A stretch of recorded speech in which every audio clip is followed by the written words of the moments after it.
بونجور، عاملين ايه؟ فيديو جديد في قناة ابي سي فرونسي. فيديو النهاردة هنتكلم فيه عن verb avoir. verb avoir. verb avoir ده اللي هو الملكية. لو بتكلم عن الملكية اللي هو زي بالانجلش verb to have. verb to have اللي هو انا عندي كذا. تعالوا نبدأ بأول حاجة وأسهل حاجة، التصريف البسيط خالص اللي هو الحاضر أو المضارع يعني présent.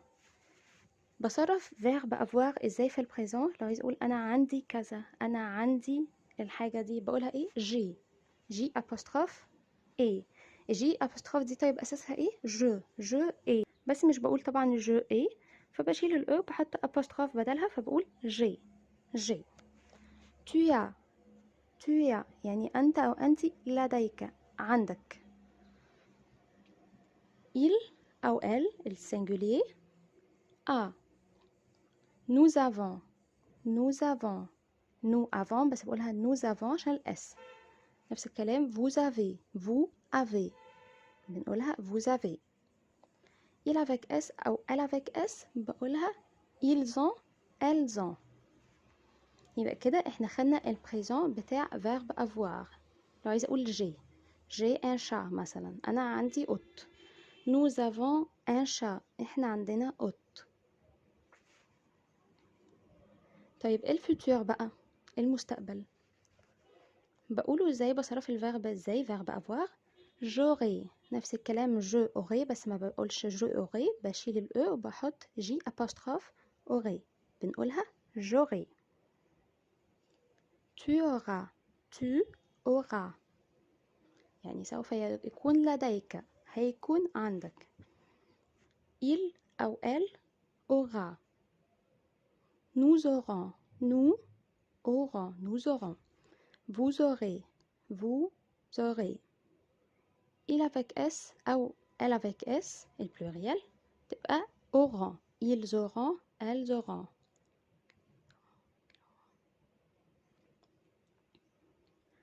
كده خلصنا الفوتور. طيب تعالوا بقى نشوف الباسي كومبوزي. الباسي كومبوزي اللي هو الماضي بقى. لو حاجة حصلت في الماضي بقولها ازاي؟ بقول جي او كان لدي، كان عندي، حاجة خلصت خلاص. جي او. tu as eu. il أو elle a eu. il a eu elle a eu.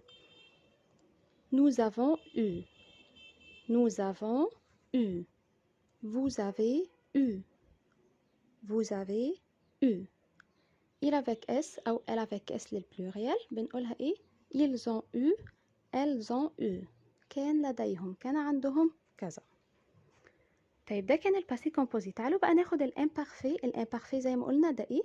الماضي المستمر، حاجة حصلت في الماضي واستمرت في الماضي برضو بس خلصت دلوقتي. يبقى أنا بحكي على حاجة كنت بعملها زمان بس دلوقتي أنا مش بعملها خلاص. يبقى في فرق بين إن حاجة عملتها زمان، عملتها وخلصت، ده الباسي كومبوزي. عملتها مرة واحدة فخلاص دي خلصت، ده الباسي كومبوزي.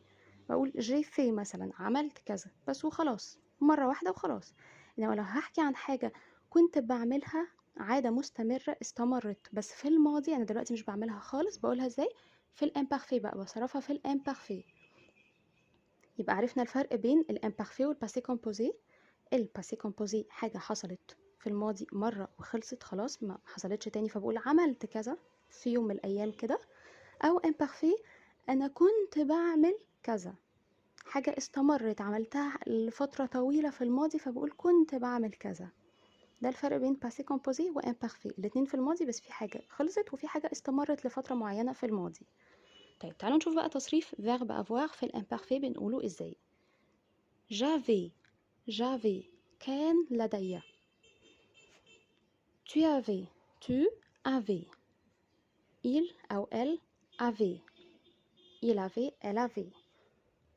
لو تلاحظوا دايما il و elle بيبقى تصريفهم واحد، يعني بنقولها نفس التصريف، الا في حاجات بسيطه بتفرق طبعا في التصريف يعني، بس يعني لحد دلوقتي اللي احنا خدناه لا هو واحد، بنقول il avait elle avait. nous avions. يبقى لو تلاحظوا الفرق بين، احنا قلنا في البريزون بنقولها ايه؟ nous avons، لا دي بنقولها nous avions، بنزود الاي في الامبارفي، بنزود الاي فبتبقى avions مش nous avons. نفس الكلام بنقول في البريزون كنا بنقول ايه vous avez، انتوا عندكم. في الامبارفي بقى كان عندكم بنقولها ايه vous aviez، vous aviez بنزود الاي.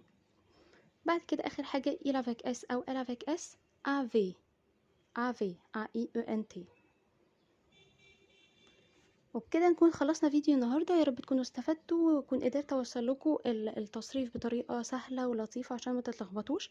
زي ما بقول لكم دايما بيبقى فيه تصريف للافعال تصريفات تانية مختلفة معقدة شوية أو مركبة أكتر، بس أنا قلت يعني أشرح لكم كبداية بس البريزون الحاضر أو المضارع يعني، والمستقبل الماضي الامبارفي اللي هو الماضي المستمر. يعني دي أهم حاجات أو أكتر حاجات بنستخدمها، قلت أشرحها لكم كبداية مجرد بس ما تتلخبطوش في الأزمنة الكتير اللي موجودة في الفرنسي. يا رب تكونوا بس الفيديو ده يكون وصل لكم بطريقة سهلة وبسيطة، وكون قدرت اشرح لكم تصريف الافعال بطريقة بتسلسل منطقي وسهل وما تكونوش اتلخبطتوا. لو عندكم اي سؤال برضو سيبولي في كومنتات وانا هرد عليكم على طول. اشوفكم فيديو جديد.